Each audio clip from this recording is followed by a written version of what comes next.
आणणार आमचं त्याच्याकडे आता महत्त्व आम्ही कमी करणार आहेत, कारण त्यांनी पुन्हा एकदा तेच सांगतोय की त्यांनी मराठ्यांना शत्रू मानलं.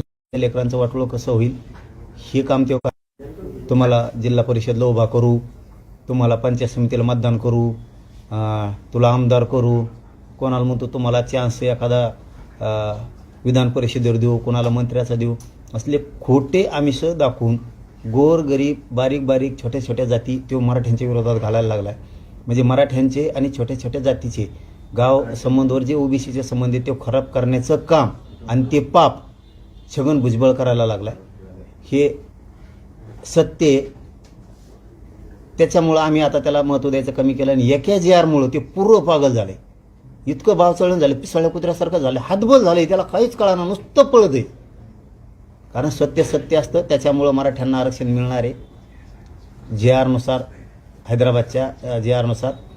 त्यामुळं आम्ही काही टेन्शन घेत नाहीत. हो, आम्हाला धोका बसला आम्ही सरकार पाडली, हे पण आमचं ठरलेलं आहे. त्यामुळे आज थोडी तब्येत बरी लागायली तर सुट्टी घेतली. मी महाराष्ट्रातल्या आपल्या मराठा बांधवांनाही सांगतो की मला वाटतं की डॉक्टरांनी आराम करायचं सांगितलेलं आहे. त्याच्यामुळं रोज भेटण्यापेक्षा आपण शनिवार रविवार अंतर्वालीत भेटत जाऊ.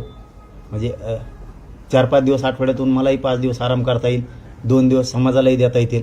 कारण थोडी चांगली 1-2 महिने तब्येत चांगली झाली की मग मला 24 घंटे महाराष्ट्रभर फिरता येईल. त्यामुळे 1-2 महिने आरामामुळं शनिवार रविवार आपण अंतर्वालीत भेटत जाऊ. आठवड्यातले मला 5 दिवस आराम करता येईल, 2 दिवस 24 घंटे 2 दिवस म्हणजे शनिवार आणि रविवार हे मला समाजासाठी देता येते.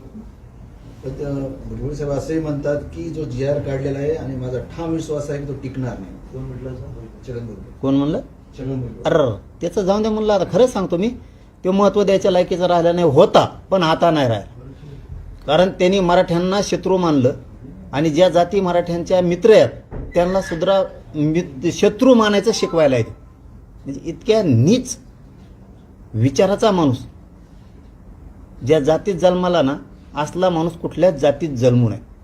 कारण हा खूप मोठा मराठ्यांचा वाटोळं करतोय आणि आजपासून नाही, ते 40 वर्षापासून करतोय. आमचेच वेळेवरती डोळे उघडले मराठ्यांचे.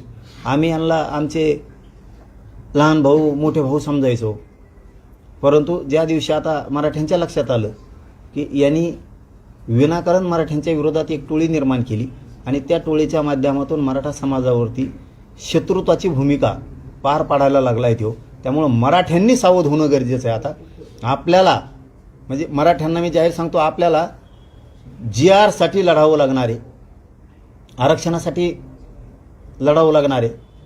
आणि महत्त्वाचा विषय सांगतो, महाराष्ट्रातला मराठा समाज हा सगळा शेती व्यवसाय करणारा समाज आहे. आपल्याला नोकरी आधार पाहिजे.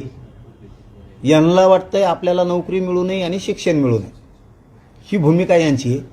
आणि माझी भूमिका आहे की मराठ्यांना उच्च शिक्षण, खूप मोठमोठाले शिक्षण मिळाले पाहिजेत, मोठमोठाल्या नोकऱ्या पण मिळाल्या पाहिजेत.